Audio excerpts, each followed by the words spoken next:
নমস্কাৰ দৰ্শক ৰাইজ সকলোকে স্বাগতম জনাইছোঁ আজি জ্ঞান বাৰ্তাৰ এটা নতুন খণ্ডলৈ। আজি আমি আমাৰ যাত্ৰাপথত আহি জাজৰি বালিকা মজলীয়া বিদ্যালয়ৰ বৰ্তমানৰ প্ৰধান শিক্ষকজনৰ কাষ পালোহি আৰু তেখেত হৈছে আমাৰ শ্ৰদ্ধাৰ শ্ৰীযুত প্ৰদীপ ভূঞা ডাঙৰীয়া। নমস্কাৰ ছাৰ। নমস্কাৰ।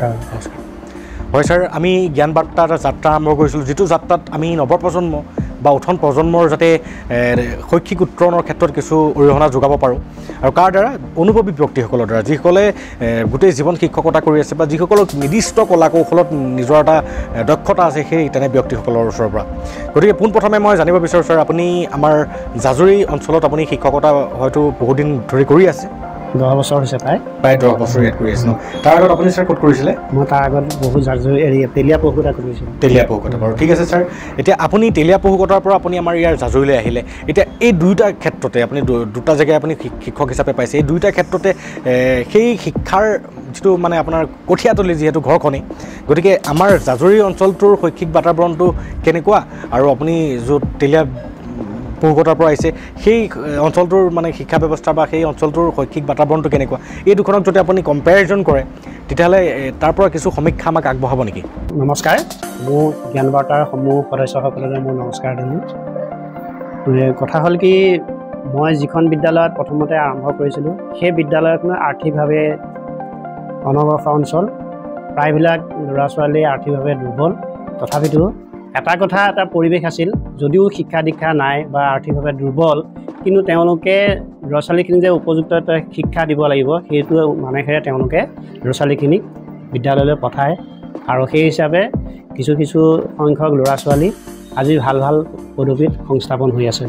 মানে আপোনাৰ প্ৰথম হয় হয়। আৰু দ্বিতীয় কথা, তাৰ পৰা ইয়ালৈ যেতিয়া মই প্ৰধান শিক্ষক হিচাপে আহিবলগীয়া হ'ল, অহাৰ পিছত মই ইয়াতো পালোঁ। ইয়াতো বিশেষ মানে দুটা পন্থাৰে মই পাইছোঁ। এটা হৈছে যে সমাজৰ মেক্সিমাম মানুহ আৰ্থিকভাৱে দুৰ্বল, অৰ্থাৎ শ্ৰমজীৱী, অৰ্থাৎ কাম কৰি খোৱা মানুহ। তেওঁলোক ৰাতিপুৱা খোৱাৰ পৰা উঠি কামলৈ গুচি যায়, আকৌ সন্ধিয়া আহি পেলাই ভাগৰে জোগৰে আহি পেলাই নিজে এমুঠি বনালে খালে, কিন্তু ল'ৰা ছোৱালীয়ে কি কৰিছে নকৰিছে সেই বস্তুটোৰ তেওঁলোকৰ মানে ল'বলৈ সময়ৰ অপাৰত আৰু বহুত ভাগৰ লাগে। সেইটো কাৰণে আমাৰ ল'ৰা ছোৱালীখিনি সেয়ে আমি আগুৱাই নিয়াত বহুত অসুবিধা পাইছোঁ। কিন্তু ইয়াৰ মূলত আমি জানো যে শিক্ষাৰ প্ৰথম এইখন হৈছে ঘৰখনৰ মাকজনী হৈছে প্ৰধান শিক্ষয়িত্ৰী। গতিকে তেওঁলোকৰ ঘৰখন যদি সুস্থ পৰিৱেশৰ মাজেৰে যদি আহিব পাৰে ল'ৰা ছোৱালীখিনি, নিশ্চয় তেওঁলোক ফলৱতী হ'ব পাৰে। কিন্তু আমি সেইটো এটা অভাৱৰ সন্মুখীন হৈছোঁ। দ্বিতীয় কথা, আজি মোবাইলৰ যুগ। মই য'ত কৰিছিলোঁ তেতিয়া মোবাইল নাছিলে, টিভি নাছিলে, সেইকাৰণে ল'ৰা ছোৱালীয়ে ব্যস্ত পঢ়াতে থাকিবলগীয়া আছিল, বেলেগ সময়ত বেলেগ কথা চিন্তা কৰিব লগা নাছিল। কিন্তু এতিয়া টিভি আৰু মোবাইলৰ যুগত মোবাইলৰ যিটো প্ৰয়োভৰ, সেই প্ৰয়োভৰে এতিয়া ল'ৰা ছোৱালী বিস্তৰ ক্ষতি সাধন কৰিছে। 1 নম্বৰ হৈছে টাইম কিমান গৈছে ক'ব নোৱাৰে, সেইটোতে চাই ব্যস্ত হৈ গৈছে। দ্বিতীয় কথা, তেওঁলোকৰ যিটো স্মৃতি শক্তি সেইটো হ্ৰাস পাইছে। তৃতীয় হৈছে তেওঁলোকৰ চকুৰ দৃষ্টিশক্তি কমি গৈছে। এনেকুৱা হোৱাৰ ফলত এতিয়া কি হৈছে, তেওঁলোকৰ ধৈৰ্য শক্তিটো নাইকিয়া হৈ গৈছে। টিভি আৰু মোবাইল চাই তেওঁলোকৰ পঢ়াৰ প্ৰতি যিটো মানসিকতা, যিটো ধৈৰ্য, সেই ধৈৰ্যটো তেওঁলোকৰ নাই। নথকাৰ কাৰণ হৈছে এই মোবাইল আৰু টিভি ব্যৱহাৰ। আমি পাঠদান দিবলৈ যাওঁতে আমি যদি কিবা এটা ক'বলৈ যাওঁ তেতিয়াহ'লে তেওঁলোকৰ কি হয়, ধৈৰ্য বোলা বস্তুটো নাই, যে শিক্ষকবোৰে কিবা এটা শিকাইছে বা সেইটোলৈ তেওঁলোকৰ মনোযোগ নাই। আমি বিভিন্ন ধৰণৰ উপায় অৱলম্বন কৰিছোঁ আৰু বিশেষকৈ মই যিমানখিনি কষ্ট স্বীকাৰ কৰিছোঁ বা আমাৰ সহকাৰী শিক্ষাগুৰুসকলেও যিখিনি প্ৰচেষ্টা হাতত লৈছে, কিন্তু মই তদ্ৰুপ মানিছোঁ যে এই বস্তুটো যদি আমি সংশোধন কৰিব নোৱাৰোঁ, ইয়াৰ প্ৰয়োভৰ যদি আমি কমাব নোৱাৰোঁ, তেতিয়াহ'লে আপুনি যিমানেই কষ্ট নকৰক কিয় ইয়াৰ ফলপ্ৰসূ আশা কৰিব নোৱাৰে। সেইটো দ্বিতীয় কথা হৈছে সামাজিক বিশৃংখলতা। আমাৰ ইয়াৰ অঞ্চলৰ এতিয়া মই যিটো দেখিছোঁ, আৰু ইয়াৰ অঞ্চলবিলাক প্ৰায়বিলাক অঞ্চলতে দেখিছোঁ যে মদৰ নিচা শক্তিৰ প্ৰতি আকৰ্ষণ হৈছে 1 নম্বৰ, আৰু সেইটো খাই লৈ পেলাই মানুহৰ বিভিন্ন ধৰণৰ ব্যভিচাৰ হৈছে, মানুহৰ মান সন্মান কৰিব নজনা হৈছে, আৰু তাকে দেখি উঠি অহা প্ৰজন্মখিনিও নষ্ট হ'বলৈ ধৰিছে। গতিকে সেইটো এটা যদি সামাজিক আমি ব্যাধি যদি আমি আঁতৰাব নোৱাৰোঁ, ভৱিষ্যত প্ৰজন্মৰ ইয়াত ঘোৰ অন্ধকাৰত ভুগিব লাগিব। হয়। তৃতীয় কথা যে আমাৰ সমাজৰ যিখিনি আমাৰ গণ্যমান্য লোক আছে তেওঁলোকেও ইয়াৰ অৰিহণা যোগাব লাগিব। এতিয়া ক'বলৈ গ'লে আকৌ কিছুমান এনেকুৱাও হয়, ক'বলৈ যাওঁতে কেতিয়াবা অপদস্থ হ'বলগীয়া হয়, তেনেকুৱাও ঘটনা হৈছে বা নোহোৱাকৈ থকা নাই। সেইবুলি আমি অকলে নোৱাৰিলোঁ, আমি যদি অঞ্চলৰ তেনেকুৱা যদি গণ্যমান্য ব্যক্তিক সহায় লৈ পেলাই যদি আমি সেইখিনি সংশোধন কৰিব পাৰোঁ, নিশ্চয় তেতিয়াহ'লে এখন সমাজ সৰ্বাংগ সুন্দৰ হ'ব বুলি মই আশা কৰিছোঁ। বহুত ধুনীয়া কথা। হয়, মই এই প্ৰশ্নটো আপোনাক কৰাৰ মূল উদ্দেশ্য এইটোৱে যে বৰ্তমান আমাৰ সমাজৰ অৱস্থাটো কেনেকুৱা। আপুনি দুখন সমাজ পাইছে আপোনাৰ শিক্ষাদান প্ৰক্ৰিয়াত, শিক্ষাদানৰ যাত্ৰাত। গতিকে মই দৰ্শক ৰাইজক এটা কথা ক'ব বিচাৰোঁ, আজি আমাৰ জ্ঞান বাৰ্তাৰ প্ৰচেষ্টাটোৱে আমাৰ অকল ছাত্ৰ ছাত্ৰীসকলকে কেন্দ্ৰ কৰি নহয়, আমি আমাৰ সামাজিক যিবিলাক আমাৰ ব্যাধি আমি নিজে জন্ম দিছোঁ আৰু যিবিলাক ব্যাধিত পৰি পেলাই আমাৰ শিশুসকল বৰবাদ হৈ আছে, সেই ব্যাধিবিলাকক আমি নিজে যদি দূৰ নকৰোঁ আৰু কোনে কৰি দিবহি। আৰু প্ৰতিটো ক্ষেত্ৰতে আমি চৰকাৰক জগৰীয়া কৰিলেও নহ'ব, নহয় জানো? প্ৰথম সমাজখনেই কৰিব লাগিব, প্ৰথম সমাজখনে কৰিব লাগিব। গতিকে আমি প্ৰতিটো ক্ষেত্ৰতে আমি নিজে মানে আল্টিমেটলি এটাই কথা যে মই নিজে যদি বেয়া তেতিয়াহ'লে আনক মই দোষাৰোপ কৰি লাভ নাই। মই নিজে যদি নিজক সংশোধন কৰিবলৈ চেষ্টা কৰোঁ, প্ৰতিজন ব্যক্তিয়ে যদি সেই মনোবৃত্তি গ্ৰহণ কৰে যে মই নিজকে নিজে মোৰ প্ৰথমতে নিজক ঠিক কৰোঁ, তাৰপিছত মোৰ ঘৰখনক ঠিক কৰোঁ, তাৰপিছত মই পাৰিলে বেলেগক ঠিক কৰিম। তেনেকৈ প্ৰতিখন ঘৰে যিহেতু গৈ গৈ এখন সমাজৰ সৃষ্টি কৰে, গতিকে প্ৰতিখন ঘৰেই সংশোধন হ'লে সমাজখনো নিশ্চয় সংশোধন হ'ব। ডাইৰেক্ট সমাজখন কোনো সংশোধন কৰিব নোৱাৰে, আমি সংশোধন কৰিব লাগিব। ভগৱানৰ অৱতাৰেও ডাইৰেক্টলি কৰিব নোৱাৰে সমাজখন। আৰু এটা কথা খুব ধুনীয়া কথা ক'লে আপুনি যে আজিকালি মানে অৱহেলিত মনোভাৱ হৈছে যে সকলোৰে, পিতৃ মাতৃও নিজৰ সন্তানৰ প্ৰতি অৱহেলিত। ল'ৰা ছোৱালী এটা হ'ল পঢ়িছে, স্কুললৈ গৈছে, মাষ্টৰে চাব, টিউশ্যনত দিছোঁ, টিউশ্যন মাষ্টৰে চাব। আপোনাৰ ল'ৰা ছোৱালী আপুনি যিখন স্কুললৈ পঠাইছে সেই স্কুলখনৰ যিসকল শিক্ষকে পাঠদান দি আছে তেওঁলোকে পঢ়ালেও বা নপঢ়ালেও আপোনাৰ ল'ৰা ছোৱালীটোক মনোযোগে ল'লেও বা নল'লেও তেওঁলোকে চৰকাৰীভাৱে দৰমহা পাবই পাব। কোনো ঠিকা লৈ থোৱা নাই যে অকল আপোনাৰ ল'ৰাটোকহে ভাল কৰি ল'ম।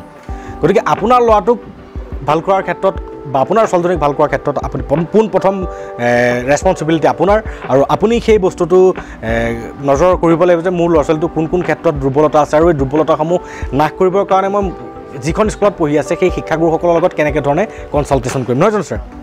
হয়, ঠিক আছে ছাৰ। মই এইখিনিতে আৰু এটা কথা জানিব বিচাৰোঁ, যিহেতু আপুনি এজন শিক্ষকো লগতে এজন অভিভাৱকো, গতিকে আপুনি আপোনাৰ শিক্ষাদান প্ৰক্ৰিয়াটো আজিলৈকে হাজাৰ হাজাৰ ছাত্ৰ ছাত্ৰীক শিক্ষাদান দিছে, কিন্তু আপুনি এজন পিতৃ হিচাপে আপুনি কেনেকুৱাকৈ দায়িত্ব পালন কৰিছে, নিজৰ ল'ৰা ছোৱালীটোক আপুনি কেনেকুৱাকৈ শিক্ষা দিবৰ কাৰণে মানে যত্ন কৰিছে, এই দুয়োটা সমিল মিলাই এজন শিক্ষক আৰু এজন অভিভাৱকৰ দুয়োটাৰ ক্ষেত্ৰৰ ফালৰ পৰা মই আপোনাৰ মন্তব্য যদি পাওঁ তেতিয়াহ'লে আমাৰ সমাজৰ অভিভাৱকসকলে কিছু শিকিব পাৰিব বুলি অনুভৱ কৰোঁ।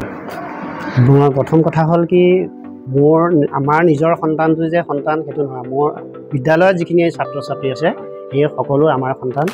আমি সেই সন্তানটোৱে ভাবি পেলাই আমি যিমানখিনি পাৰোঁ ভগৱানৰ আশীৰ্বাদত আমি তেওঁলোকক মানস পথত যাতে তেওঁলোক আগবাঢ়ি যাব পাৰে, যাতে এখোজ আগুৱাই গৈ পেলাই যাতে পিছু হুকি নাহে, তাৰ কাৰণে যিখিনি আমি কৰিবলগীয়া আমাৰ কৰণীয় কাম সেইখিনি আমি কৰিছোঁ।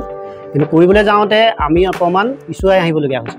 এক নম্বৰ হৈছে আমাৰ কিছুমান কাৰিকৰী অসুবিধা আছে বিভাগীয় অফিচ বা কাৰ্যালয়ৰ পৰা, কিছুমান আমি কৰিবলগীয়া মন থাকিলেও আমি কৰিব নোৱাৰোঁ, মানে হাত ভৰি বন্ধা। আৰু দ্বিতীয় কথা, আমাৰ পাঠ্যপুথি কিছুমান কেৰণ আছে, যিটো কেৰণ আমি আগতে পঢ়িছিলোঁ যিখিনি কিতাপ, এতিয়া সেই পাঠ্যপুথি এতিয়া নাই। যিটো আগৰ পুথি অধ্যয়নৰ দ্বাৰাই আমি মানুহৰ সাত্বিক গুণটো আহিছিল, আপুনি ভক্তিভাৱটো আহিছিল, এতিয়া ছাত্ৰ ছাত্ৰীৰ ভক্তিভাৱটো একেবাৰে নিশ্চিন্ন হ'ব, তাৰ নাইকিয়াই হৈ গৈছে। তাৰ মূলতে হ'ল মানে পাঠ্যক্ৰমত সেই নীতিমূলক জ্ঞান বা নীতি প্ৰবন্ধ বা পাঠ তেনেকুৱা নাই। এতিয়া আমি সৰুতে প্ৰথমমান শ্ৰেণীতে পঢ়িছিলোঁ নিচিনী প্ৰভু কৌতাচা প্ৰভু তুমি, তেনেকুৱা ধৰণৰ কবিতাবিলাক যেতিয়া আমি পঢ়িছিলোঁ তেতিয়া ভগৱান যে আছে, ভগৱানক যে ভক্তি কৰিব লাগে সেই ভাৱটো আপোনা আপুনি আহিছিল। আৰু ভগৱানৰ প্ৰতি ভক্তি কৰা মানে সেই ল'ৰা ছোৱালীয়ে কেতিয়াও বেয়া কাম কৰিবলৈ আগবাঢ়ি নাহে, কাৰণ ভয় এটা থাকে, ভয়ে ভক্তি। গতিকে সেই তেনেকুৱা ধৰণৰ কিছুমান নীতিমূলক প্ৰবন্ধই হওক বা কবিতাই হওক যদি কিতাপত সন্নিৱিষ্ট কৰিব পাৰে তেতিয়াহ'লে ল'ৰা ছোৱালী পঢ়াৰ প্ৰতি এটা আগবাঢ়িব, নৈতিক স্খলন নঘটে কেতিয়াও সৰুৰে পৰা। কাৰণ অভ্যাসৰ সমষ্টি হ'ল চৰিত্ৰ গঠন। এতিয়া সৰুৰে পৰা যদি ভাল অভ্যাস ভাল পৰিৱেশ যদি পাই যায় তেতিয়াহ'লে সেইবিলাকে এটা সময়ত তেওঁলোকৰ সুনাগৰিক হোৱাত যথেষ্ট সহায় হ'ব। আৰু এই ক্ষেত্ৰত আমাৰ প্ৰতিখন ঘৰৰ অভিভাৱকসকলৰ এইটো দায়িত্ব কৰ্তব্য যে আপোনালোকৰ যদিও আপোনালোক বদ অভ্যাসৰ মানে চিকাৰ হ'ল অলৰেডি, কিন্তু সেই বদ অভ্যাসসমূহ যদি আপোনালোকৰ শিশুটোক বা আপোনালোকৰ সন্তানটোক বা নৱপ্ৰজন্মক যদি কাৰোবাক দেখায়, সিহঁতো সেইবোৰ দেখি দেখি সেইবিলাকেই আচৰণ হিচাপে লৈ পেলাই অভ্যাসত পৰিণত কৰিব।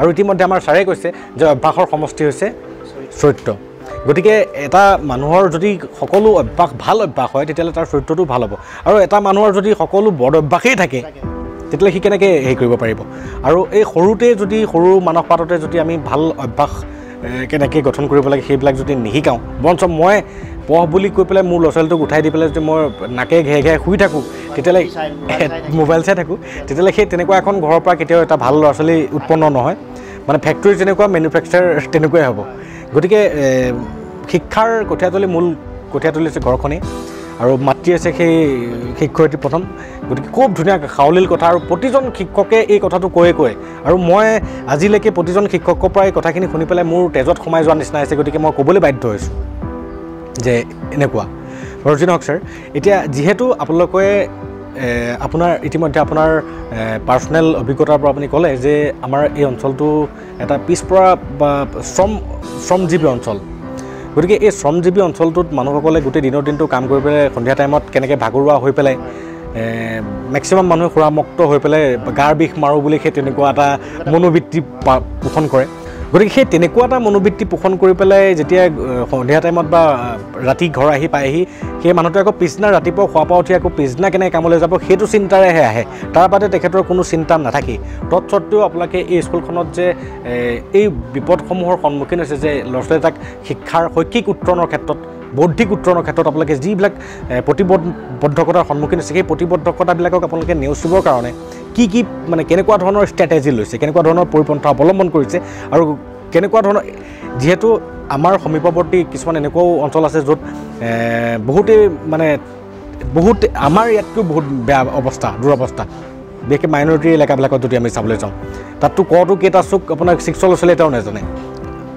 মই ক্লাছ 9-10ত মই পঢ়াইছিলোঁ মই নিজে পাইছোঁ যে ক্লাছ 9-10ত যোৱা ল'ৰা ছোৱালীয়ে যোগ নেওতাখন নাজানে বিয়োগ নেওতাখন নাজানে পণ নেওতাটো দূৰৰে কথা গতিকে সিহঁতৰ মানে শৈক্ষিক উত্তৰণটো হোৱা নাই জাষ্ট মানুহ পাছ কৰি গৈ আছে ৰিমেডিয়েল ক্লাছ কৰিব লাগে বুলি ভয়তে পাছ কৰাই দিছে হয় কিন্তু সেই ল'ৰা ছোৱালী বুজি পাইছে মোৰ ভাৱধাৰাটো আপুনি বুজি পাইছে গতিকে আপোনালোকে এই এনেকুৱা কিছুমান মানে প্ৰতিবদ্ধকতা নেওচিবৰ কাৰণে আপোনালোকে কি পন্থা অৱলম্বন কৰিছে আৰু তেনেকুৱা এটা ফলপ্ৰসূ মানে পন্থা এটা যদি আমাৰ এই অনুষ্ঠানৰ যোগেদি উজাগৰিত কৰে তেন্তে ভাবোঁ যে কোনোবা এনেকুৱা পিছ পৰি থকা অঞ্চলৰ ব্যক্তি বা কোনোবা প্ৰধানে এই ভিডিঅ'টো যদি চাই তেওঁলোকৰো যাতে কিবা এটা সুবিধা হয় ধন্যবাদ কথা হ'ল কি হৈ আছে যে প্ৰথম ঘৰখনত আমি সেই পৰিৱেশটো গঢ়ি তুলিব লাগিব আৰু সেইটো কৰিবৰ কাৰণে মই কৈছোঁ যে ওচৰৰ গণ্যমান্য ব্যক্তিৰ সহায় ল'ব লাগিব যদি নাই ওচৰ তাৰ আশে পাশে আৰু চাব লাগে গৈ পেলাই সমাজখন সংস্কাৰ কৰিবৰ কাৰণে অৰ্থাৎ ঘৰখন সংস্কাৰ কৰিবৰ কাৰণে কিছুমান আমি পন্থা অৱলম্বন কৰিব এতিয়া আমাৰ যে শংকৰদেৱে সেইটো মাধ্যম উলিয়াই থৈ গৈছিল নাটক অভিনয় সেই অভিনয় যিবিলাক কৰিলে সেই অভিনয়ৰ জৰিয়তে আমি কিছুমান কোনটো কৰিলে বেয়া কোনটো কৰিলে ভাল তাৰ পৰা আমি কিছুমান শিক্ষা আমি ল'ব পাৰোঁ আচৰণ গতিকে তেনেকুৱা ধৰণৰ কিছুমান আঁচনি ল'লে ভাল হয় এতিয়া আমি আমাৰ বিদ্যালয়ত ল'ৰা ছোৱালীখিনিক শৈক্ষিক দিশত যিটো আগবাঢ়ি যাবৰ কাৰণে যিখিনি প্ৰচেষ্টা সেইখিনি কম বেছি সকলো আমি দিব পৰা নাই এতিয়া চৰকাৰে কিতাপ দিছে সঁচা কিন্তু তাৰ কাৰণে যাৱতীয় যিখিনি বস্তু যেনে লিখিবলৈ বহী এখন পেন এটা বা কলম এটা পেঞ্চিল এডাল স্কেল এডাল সেইখিনি যথোপযোগভাৱে যোগাৰ দিব নোৱাৰে ল'ৰা ছোৱালীখিনি কাৰণ চৰকাৰে যোগান দিয়া নাই সেয়াও আমি কি কৰিছোঁ তেওঁলোকক আমি মাজে মাজে সেয়াও যোগান দিছোঁ যাতে সেইটো কাৰণে যাতে পিছ পৰি নৰয় আৰু দ্বিতীয় কথা যিখিনি আৰ্থিকভাৱে একেবাৰে দুৰ্বল সেইখিনিৰ মাজে আমি যিমান সহায় কৰিব লাগে সেইখিনি সহায় কৰিছোঁ মাজে মাজে নিজৰ পকেটৰ পৰা হয় তাৰপিছত আমি যিখিনি শিক্ষা দিব লাগে এতিয়া আমি যিখিনি পঢ়াই আছোঁ তাতকৈ যদি আৰু বেছিকৈ পঢ়াব শিকিব পাৰে তাৰ কাৰণে আমি অৱসৰপ্ৰাপ্ত শিক্ষকক আনি পেলাই আমি ইয়াত পাঠদান দিয়াইছোঁ যিখিনি এনেকৈ পাঠদান দি আছোঁ আজি পাইছে আপুনি শ্ৰীযুত প্ৰধান গোস্বামী ছাৰ তেখেতে আজি 3 বছৰ অনাৰীভাৱে যিটো ইংৰাজী বিষয়ত যিটো পাঠদান দিছে সেই পাঠদানত ল'ৰা ছোৱালীখিনি যথেষ্ট উপকৃত হৈছে আৰু সেইখিনি এতিয়া নহ'লেও আগলৈ সিহঁতে আৰু মানে সহায় হ'ব ইংৰাজী বিষয়ত গতিকে তেনেধৰণৰ আমি পদক্ষেপ লৈছোঁ যিমানখিনি পাৰোঁ আৰু বেছি কৰিব নোৱাৰোঁ এইকাৰণে আমাৰ বাধ্যবাধকতা কিছুমান আছে এইটো আমি প্ৰকাশ কৰিব নোৱাৰোঁ গতিকে সেইখিনি আপুনি নিশ্চয় বুজি পাইছে গতিকে মই সেইখিনি উদঙাই দিব নোখোজোঁ আমি চাৰিবেৰৰ মাজত থাকি পেলাই যিখিনি কৰিব লাগে সেইখিনি আমি কৰিছোঁ এতিয়া মই আমাৰ দৰ্শক ৰাইজক মোৰ ববীয়াকেহে ক'ব বিচাৰিছোঁ যে যেতিয়া এজন শিক্ষকে মানে গজাল এটা বেকা হৈ থাকিলে তাক হাতুৰে দুকোপমান দিব লাগিব তেতিয়াহে সি চিধা হয় আৰু বেকা গজাল এটাক ক'তো মাৰিব পৰা নাযায় চিধা চিধি কৈছোঁ আৰু সেই কথাটো ছাৰ গতিকে এই বেকা গজাল এটাক চিধা কৰোঁতাজনক যদি আপোনালোকে দোষাৰোপ কৰিবলৈ চেষ্টা কৰে তেতিয়াহ'লে গজালটো আপোনাৰেই সম্পত্তি আৰু সেই গজালটো কেনেকুৱা এটা আকাৰৰ মানে বস্তু এটাত মাৰিব সেইটো আপোনাৰেই সম্পত্তি গতিকে আপোনাৰেই সম্পত্তি গঢ় লৈ নুঠিব গতিকে নিজৰ সম্পত্তি যদি গঢ় লোৱাব বিচাৰিছে তেতিয়াহ'লে শিক্ষকসকলক স্বাধীনভাৱে বিশেষকৈ আমাৰ গাৰ্জেনসকলে আজিকালি গাৰ্জেনসকলে স্বাধীনভাৱে শিক্ষকসকলক এৰি দিয়ক না আপোনাৰ ল'ৰা ছোৱালীটোক যিহেতু স্কুলত নাম লগাই দিলেহি আপুনি যদিহে আপুনি ঘৰতে আপোনাৰ ল'ৰা ছোৱালীটোক শিক্ষাদান দি পেলাই একে পূৰ্ণাংগ ৰূপ দিব পাৰিলেহেঁতেন তেতিয়াহ'লে বিদ্যালয়ত এখন স্থাপনেই নহ'লহেঁতেন আৰু বিদ্যালয়লৈ আপুনি দিবলগীয়া নহ'লেহেঁতেন গতিকে আপুনি বিদ্যালয়ত আপোনাৰ শিশুটোক দিয়া মাত্ৰকে সেই শিক্ষকসকলক আত্মসমৰ্পণভাৱে নিজকো আত্মনিয়োজিত কৰি দিয়ক না মোৰ ল'ৰা ছোৱালীটো আপোনাক মই অৰ্পণ কৰিছোঁ আপুনি আপোনাৰ ল'ৰা ছোৱালী হিচাপে মোৰ ল'ৰা ছোৱালীটোকো গঢ় দিয়ক সেই মনোবৃত্তিটো পোষণ নকৰে কাৰণে হয়তো ছাৰ আজি আমাৰ সমাজখন ইমান বিশৃংখল এটা পৰিৱেশ আৰু প্ৰতিটো মাক বাপেকে ভাবে মোৰ ল'ৰা ছোৱালীটো ভাল হওক প্ৰতিটো শিক্ষকেও ভাবে ল'ৰা ছোৱালীটো ভাল হওক কিন্তু ফলপ্ৰসূ আমি দেখিবলৈ পোৱা নাই পৰিণামত কি আহিছে 7, 8, 9, 10 আজিকালি 7, 8, 9, 10 পোৱাৰ লগে লগে এটা ল'ৰা ছোৱালী নিচাসক্তলৈ পৰিৱৰ্তন হৈ যায় ছোৱালীবিলাক পলাই যাবলৈও 9, 10 পালে বহুত ছোৱালী পলাই গুচি যায় গতিকে এই এনেকুৱা কিছুমান বিসংগতি যিবিলাক বিসংগতিয়ে মাক দেউতাকে কেতিয়াও কাহানিও কল্পনা কৰা নাই যে মোৰ ল'ৰাটো বেয়া হওক মাক দেউতাকে কেতিয়াও কাহানিও কল্পনা কৰা নাই যে মোৰ ছোৱালীজনী বেয়া হওক কিন্তু পৰিণামতটো আমি সেইবিলাকে দেখিছোঁ গতিকে পৰিণামত যিটো দেখিছোঁ তাক আমি নিবাৰণ কৰিব পাৰিব লাগিব আৰু তাক নিবাৰণ কৰিবলৈ হ'লে অভিভাৱকসকলক মই মুক্তভাৱে মুক্ত কণ্ঠেৰে সকলোকে আহ্বান জনাইছোঁ আপোনালোকে শিক্ষকসকলক সম্পূৰ্ণতাত নিজৰ সন্তানটোক এৰি দিয়ক নিজেও ভক্তি সহকাৰে কেনেকৈ শিক্ষকক ভক্তি কৰিব লাগে সেইটো দেখাওক কিন্তু তাকে নকৰি পেলাই মোৰ ল'ৰাটোক এক্সট্ৰা সমালোচনা কৰে মোৰ ল'ৰাটোক চাট দিবলৈ আপুনি কোন এই কথাটো যোনে কৈছে তাৰ ল'ৰা ছোৱালী কেতিয়াও ভাল নহয় যে সেইটো একদম ডেফিনেটলি সত্য কথা নহয়নে বাৰু ছাৰ আৰু মই এদিন হাস্যকৰ লেখনি এটাত পাইছিলোঁ যে আমাৰ সমাজত যেতিয়াৰ পৰাই ক'বলৈ হ'ল যে মোৰ ল'ৰা ছোৱালীটোক শাসন কৰিবলৈ আপুনি কোন সেইদিনাৰ পৰাই বোলে সমাজখনত অভদ্ৰৰ সংখ্যা বৃদ্ধি পাবলৈ ধৰিলে আৰু চৰকাৰে সেইটো নিবাৰণ কৰিবৰ কাৰণে এইটো মানে শিক্ষাৰ অধিকাৰ আইনখন যে বনালে হয় সেইটো এটা বিৰূপ প্ৰতিক্ৰিয়া হৈছে সেইটো কাৰণে যে অভিভাৱকে কিবা এটা পালে সেইটো অজুহাত লৈ পেলাই বিভিন্ন কেছ মামলা লৈ গুচি গৈছে শিক্ষক পদস্থ হৈছে সেইটো কাৰণে কৰিব নোৱাৰে এতিয়া চৰকাৰৰ কথানো কি ক'ম চৰকাৰে নানান কিছুমান মুদ্দা আজি মূল্য বৃদ্ধিটো নাইকিয়া কৰিবৰ কাৰণে আকৌ কিবা এটা বেলেগ কি বিতৰ্ক কৰিব পাৰি সেই তেনেকুৱা এটা বিষয় লৈ আনিব গতিকে চৰকাৰৰ কথাটো নকওঁ চৰকাৰ কি কেনেকুৱা সকলোৱে জানে আজি এক্সট্ৰাকৈ ক'বলগীয়া নাই আমি সেই শৈক্ষিক বাতাবৰণ এটা উত্তৰণৰ ক্ষেত্ৰতে আহিছোঁ গতিকে শৈক্ষিক উত্তৰণৰ বাবে আমি যি বাৰ্তালাপ কৰিব লাগে সেইখিনিকে কৰিব বিচাৰোঁ বাৰু ঠিক আছে ছাৰ যিহেতু আমাৰ এই এনেকুৱা এই অঞ্চলবিলাকৰ মানুহসমূহ যিহেতু শ্ৰমজীৱী গতিকে শ্ৰম কৰিবই লাগিব শ্ৰম নকৰিলে তেওঁলোকে দুবেলা দুমুঠি খাব নোৱাৰে কিন্তু বহুত কিছুমান মাতৃ আজিকালি সন্তানক জাষ্ট স্কুলত তথাকথিতভাৱে মোৰ ল'ৰা ছোৱালীটোক নগেনে যদিহে শংকৰদেৱত দিছে খগেনে কিয় নোৱাৰিব গতিকে সেই মনোবৃত্তিটোৱে যে আমাৰ চৰকাৰী বিদ্যালয়ৰ অনীহা হৈছে গতিকে এই ক্ষেত্ৰত আপুনি এজন শিক্ষক হিচাপে কি ক'ব বিচাৰে কথা হ'ল কি এতিয়া মই যিটো দেখিছোঁ সব স্কুলেই যে ভাল বা সব স্কুলেই যে বেয়া সেইটো কথা নহয় ভাল বেয়াটো নিজৰ ওপৰত নিৰ্ভৰ কৰিব সেইটো হ'ল ঘৰখনৰ ওপৰত মই প্ৰথমেই কৈছোঁ সেইটো দ্বিতীয় কথা এতিয়া দেখা গৈছে প্ৰাইভেট স্কুলৰ কথাবিলাক হৈছে এনেকুৱা যে যি তাৰিখে এডমিশ্যন দিলে সেই তাৰিখৰ পৰা ছাত্ৰতকৈ অভিভাৱক যেনহে সক্ৰিয় হৈ থাকিবলগীয়া হয় তাৰমানে বেছি জোৰ দিবলগীয়া হয় কিবা এটা হোমৱৰ্ক কৰিবলগীয়া হ'লেও অভিভাৱকে কৰিবলৈ বাধ্য হয় আৰু নকৰিলে পিছদিনাখন তেওঁলোক তাল মাটি পঠাব বা যাবই লাগিব আমাৰ চৰকাৰী মিডিয়ামত কি হয় যোনদিনাখন এডমিশ্যন দিলে সেইদিনাখনে আহিল যিদিনাখন ইয়াৰ পৰা চাৰ্টিফিকেটখন দিবলগীয়া সেইদিনাখনে আহিল মাজত যদি আপুনি বিচাৰি ফুৰে পাবলৈ নাই ই এটা কাৰণ আমাৰ চৰকাৰী স্কুলৰ পিছ পৰি যোৱা এটা কাৰণ কাৰণ যোগসূত্ৰটো কমি গৈছে আৰু চৰকাৰে এতিয়া সেই যোগসূত্ৰ স্থাপনৰ কাৰণে মাহে মাহে মিটিং দিবলৈ দিছে মিটিং দিবলৈ এতিয়া ঘৰত তেওঁলোক নাথাকেই দিনত গতিকে মিটিং মাতিলে আপোনাৰ নাহেই আৰু পাবলৈ নাই আমাৰ ইয়াতে নহয় বেলেগ জেগাতো তেনেকুৱা হৈছে গতিকে সেই বস্তুটো কাৰণটো নাইকিয়া কৰিবৰ কাৰণে মই কৈছোঁ যে তেনেকুৱা নহ'ব এখন মানে সচেতন মানুহৰ সহায় ল'ব লাগিব সহায় লৈ পেলাই যদি তেনেকৈ অতি দূৰ গৈ পেলাই যদি আমি কিছুমান তেওঁলোকক যদি গঠনমূলক পৰামৰ্শ যদি আগবঢ়াব পাৰোঁ তেতিয়াহ'লে নিশ্চয় উপকৃত হ'ব পাৰে এতিয়া কি হৈছে আমাৰ কোৱালিটি নাই কোৱান্টিটি হৈছে শিক্ষিতৰ হাৰ বাঢ়িছে কিন্তু মানে যিটো মূল্যবোধটো নাই আৰু চৰকাৰে সেইটো কথাই জোৰ দিছে কোৱান্টিটিৰ ওপৰত আগৰ শিক্ষাটো এনেকুৱা আছিলে যে ফেইল কৰিলে সি ফেইলেই হ'ল সি পঢ়া নোৱাৰিলে কি কৰিব, সি কৰিব পৰা কামটোকে কৰিলে, কোনোবাই খেতি পথাৰ কৰিলে, কোনোবা ব্যৱসায় কৰিলে। এতিয়া কি কৰিছে চৰকাৰে, সেইটো সকলোকে সমান অধিকাৰ দিবলৈ যাওঁতে সকলোকে পাছ কৰাই দিছে।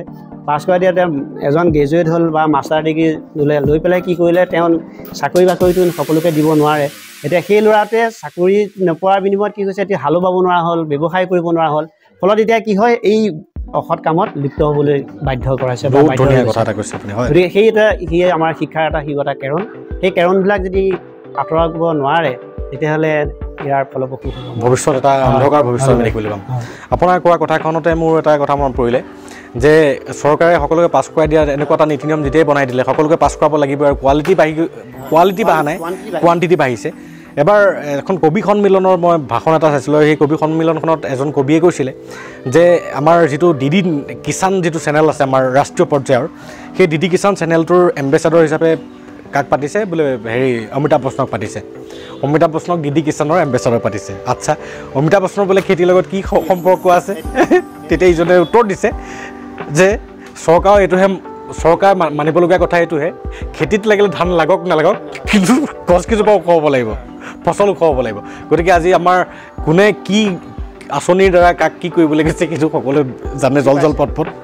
আৰু যিহেতু আমাৰ এই অঞ্চলটো শ্ৰমজীৱী অঞ্চল, প্ৰতিটো মতা মানুহ ৰাতিপুৱা নিৰ্দিষ্ট এটা কামৰ সূত্ৰে ওলাই গৈছে।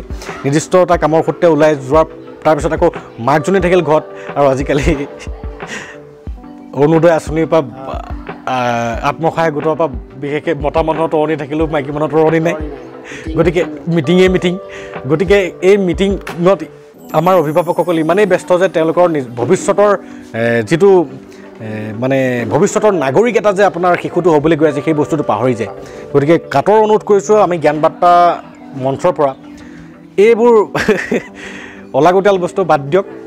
দুবেলা দুমুঠি নিমখেৰে খায়ো যদিহে আপোনাৰ সন্তানটো এটা সময়ত গৈ পেলাই সুনাগৰিক বা দেশৰ এটা উচ্চ আসনৰ অধিকাৰী হয়, তেন্তে আপোনাৰ গোটেই জীৱনত সিদ্ধি লাভ কৰিব, নহয় জানো?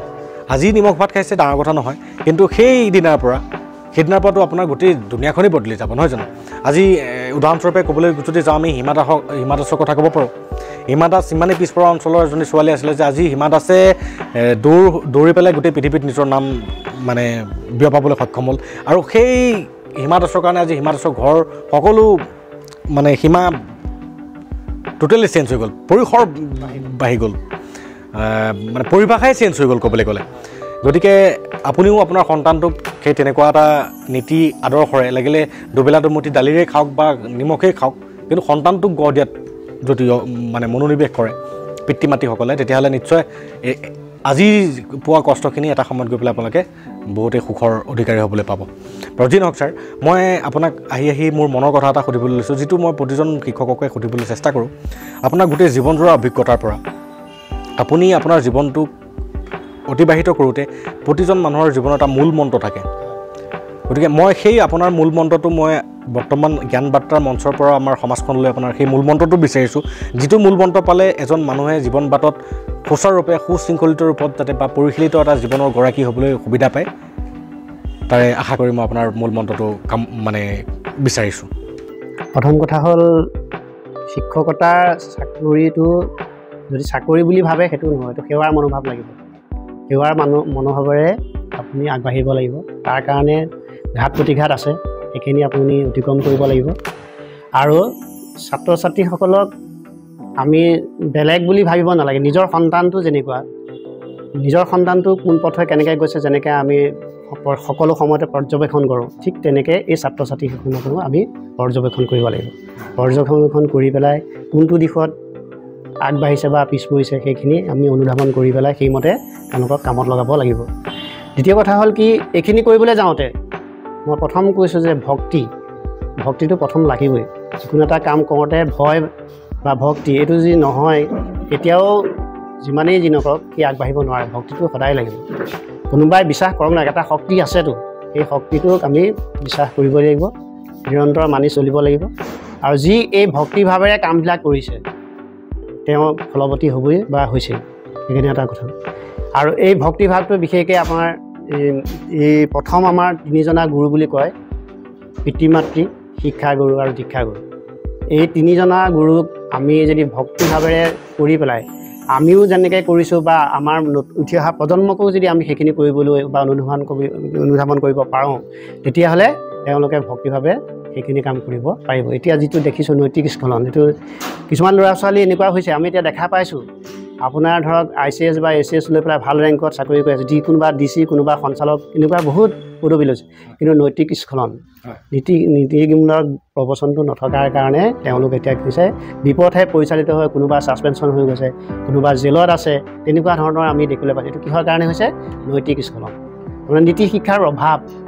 আৰু সেইটো মই প্ৰথমেই কৈছোঁ যে আমাৰ কাৰিকুলাম যিখিনি বস্তু কিতাপত লিপিবদ্ধ আছে সেইখিনি ছাত্ৰ ছাত্ৰীৰ কাৰণে নীতিমূলক জ্ঞান একো নাই, পৰ্যাপ্ত নহয়। আৰু সেইখিনি যদি তাত সোমোৱাব পাৰে নীতিমূলক কিছুমান তাত, তেতিয়াহ'লে ছাত্ৰ ছাত্ৰী নিশ্চয় কিছুমান নীতি শিক্ষা পাব আৰু তাৰ জৰিয়তে ভৱিষ্যত তেওঁলোকে আগবাঢ়ি যাব পাৰিব। কাৰণ এজন বিষয়া হ'লেই নহ'ব, বিষয়াজন যদি সৎ নহয়, নিকা নহয়, সেইখিনি তেতিয়া কোনেও শ্ৰদ্ধা নকৰে বা বিভিন্ন ধৰণৰ লাঞ্ছিত হ'বলগীয়া হয়। কিন্তু সেইখিনি নহ'বৰ কাৰণে তেওঁলোকক সেইখিনি নীতি জ্ঞান দিবলৈ হ'লে সৰুৰে পৰাই সেইখিনি দিব লাগিব, আৰু সেইখিনি পাঠৰ জৰিয়তেহে হ'ব।